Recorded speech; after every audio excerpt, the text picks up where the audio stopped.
in this test section. So the second one, which is beyond the end of the test section.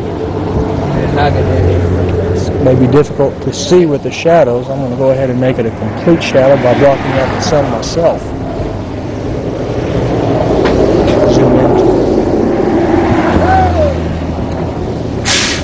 Looks like we have around 8.5 inches or so here. We'll go examine the core, which was taken from this before I came down here, and look at the thickness of it there. The asphalt concrete and the granular base, which is the grayish colored material, just all around the between 10 and 11 inches marked down there. I'll back off and show some of the materials that came out of the hole now. Preparation, however, you can see the crushed stone which came out of the hole, which is part of the base material. It's more or less grayish in color, in contrast with the reddish-brown sandy material, which comprises the subbase and the subfill. Oh, between 8.5 and 9 inches, say 8 3/4 inches of asphalt concrete total. Looking at the core of asphalt concrete which came out of the hole, you can see an asphalt base course in here also, which is on the top of the rule. I've got the core upside down, so the flat part is on the bottom. But you can see the coarser aggregate appears to be some limestone aggregate included in the mix here. About 1 3/4 inches, as you can see with the rule here, which is slightly more than what we saw in the other hole. However, the cell classification does not change from this. Therefore, we'll consider this one a good project and go from there.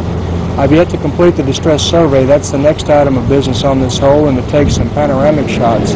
Got a few other comments that I'll make in just a second. 100 feet beyond the end of the test section, looking downstream, looking towards the east, towards San Juan. See, we've gotten down into a bit more flat country here, coming out of our grade. And back over across, you can see a residential area. End of the test section, you can see the location of the permanent monument, which is the cotton spindle driven through a dome lid of a mason jar about 8 feet off the edge of the lane here. We have a similar situation up at the beginning of the test section. Some final remarks on test section 726002. Quite a bit of distress was noted in the section, and it was recently overlaid, I guess. If 4 years can be considered recent.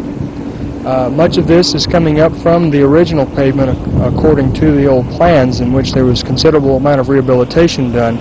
However, not in this particular segment of roadway, which is why we chose it as a test section. Another feature of this, which is somewhat different than I've done in the past on my sections, was to choose one where we had a left curvature and horizontal alignment. Therefore, we have some slope going off to the left, taking the surface runoff. But we were basically limited to this particular section of roadway to use as a test section here. This will end the video for test section 726002.